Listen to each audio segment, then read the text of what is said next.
अस्सलाम वालेकुम क्लास 10। आज हम पढ़ रहे हैं जो काफ़ी रोज से हमारा ये टॉपिक मुतालिया पाकिस्तान का स्टार्ट है, तरीक़ पाकिस्तान की सादों, और हम पढ़ रहे हैं नेशनलाइजेशन के असरात।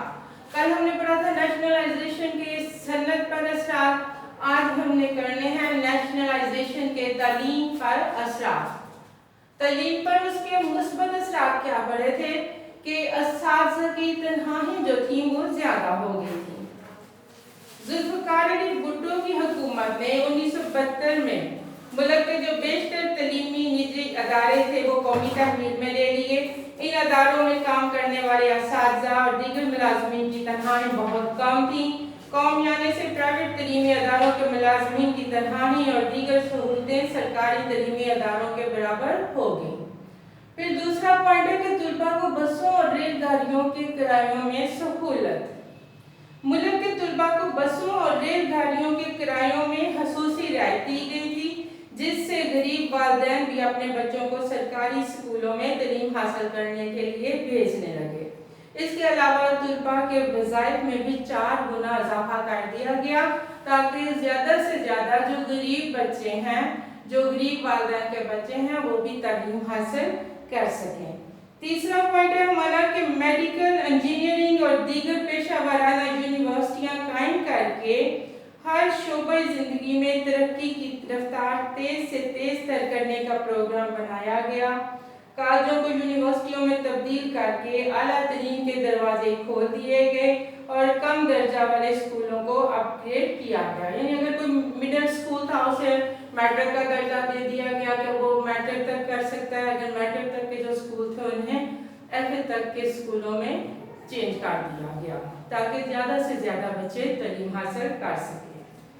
नंबर 4 के मुल्क भर में स्कूल असातिज़ा की तरबियत के लिए तरबियती इदारे खोलकर बेशुमार गैर तरबियत याफ्ता असातिज़ा को तरबियत दी गई कि अगर ऐसे स्कूल वो ऐसे टीचर्स जो कि इतने ज़्यादा काबिलियत नहीं थे रखते लेकिन भर्ती किए जा चुके हुए थे, तो उनको बाकायदा तौर पर तरबियत देने के लिए तरबियती इदारे भी खोले गए ताकि वो अच्छी तरह से तालीम दे सकें बच्चों को। फिर नंबर 5 अल्लामा इकबाल यूनिवर्सिटी, अल्लामा इकबाल ओपन यूनिवर्सिटी के क़याम की मंजूरी दी गई, जिससे तुलबा को रेडियो, टीवी और बसरिया खत किताबत तालीम के मौक़े मुयस्सर मिले। इसके अलावा तलीम बालगा के मराकज़ भी कायम किए गए। ये तलीम बालगा के जो मराकज़ होते थे इसमें उम्र की कोई कैद न थी, यानी बालगा के ही आप लफ्ज़ से समझ सकते हैं कि तलीम बालगा के जो स्कूल होते थे उसमें किसी भी चाहे वो बुरा ही शख्स हो वो भी जाके इल्म हासिल कर सकता था। फिर आज तलीम के जो मनफी असरात के हुकूमत ने जो तलीमी अदारे नेशनलाइज किए तो उसके फिर बुरे भी तो असरात पड़े होंगे। निजी तलीमी अदारों को कौमी तहवील में लेने से असातिज़ा और दीगर मुलाज़मीन की तनख्वाहों की अदायगी के लिए हुकूमत को कौमी खजाने से रकम खर्च करना पड़ी। कौमी खजाने पर बोझ पड़ने से हुकूमत की मुश्किलात में इजाफा होने लगा। जब हुकूमत को खुद उन तमाम तलीमी जो मराकज़ में काम करने वाले मुलाज़मीन थे उनको तनख्वाहें देनी पड़ी, तो उससे जो कौमी खजाना था उस पर बोझ पड़ने लगा। हालांकि उन तलीमी मराकज़ से ज़ाहिर पैसे भी तो मिलते थे, ऐसी कोई बात नहीं थी, लेकिन फिर भी फील होने लगा जी इस पे हुकूमत का खजाने पे बोझ पड़ रहा। हुकूमत के कौमियाने के इक़दाम से प्राइवेट तलीमी अदारों के मालिकान नाखुश थे और वो अपने तलीमी अदारे वापस लेने की जदोजहद करने लगे। ज़ाहिर है उन तलीमी अदारों के जो मालिकान थे उनसे अदारे छीने जाएंगे तो वो इतनी जल्दी से और इतने आराम से तो दे नहीं ना सकते। कोई भी बंदा खुशी से अपनी मलकियत दूसरे के हवाले नहीं करता, अपनी कोई भी चीज़ दूसरे के हवाले नहीं करता। लिहाजा वो इस कदम से नाखुश थे और वो हर वक्त इस जदोजहद में रहते थे कि किसी तरह से ये तलीमी अदारे हमें हमारे वापस मिल जाए। तुलबा को किरायों में रियायत देने से ट्रांसपोर्ट मालिकान और तुलबा के दरमियान कशमकश की एक नई सूरत हाल पैदा हो गई।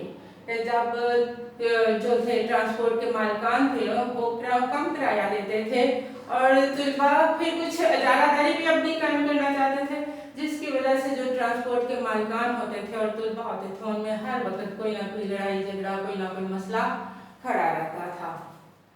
حد سے زیادہ آزادی دینے سے طلباء تعلیمی سرگرمیوں سے کنارہ کشی کرنے لگے، جس سے والدین کو تشویش ہونے لگی۔ خاص طور پر کالجز میں جب طلباء کی یونینز بنا دی گئیں، طلباء پولیٹکس کی طرف آنے لگے تو وہ اپنی تعلیم سے ہٹ گئے۔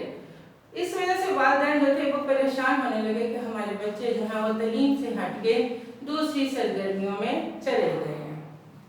کالجوں اور یونیورسٹیوں میں طلباء تنظیموں نے سیاسی جماعتوں کے ذریعے منظم شکل اختیار کر لی اور امن و امان کا مسئلہ پیدا ہوا، اور اس طرح کالجوں اور یونیورسٹیوں میں جو طلباء کی تنظیمیں بنائی گئی ہوئی تھیں وہ سیاسی جماعتوں سے سپورٹ لینے لگے، یعنی جو سیاستدان تھے ملک کے وہ ان بچوں کو استعمال کرنے لگے، ان کو سیاست میں لے کے آنے لگے، اور یوں جو ملک میں جو امن و امان تھا وہ خطرے میں پڑ گیا کہ ذرا سی بات پر طلباء ہی توڑ پھوڑ پہ آ جاتے تھے اور ہڑتالیں کرنے پہ آ جاتے تھے، جس کی وجہ سے ملک میں جو امن و امان تھی وہ خطرے میں پڑ چکا ہوا تھا۔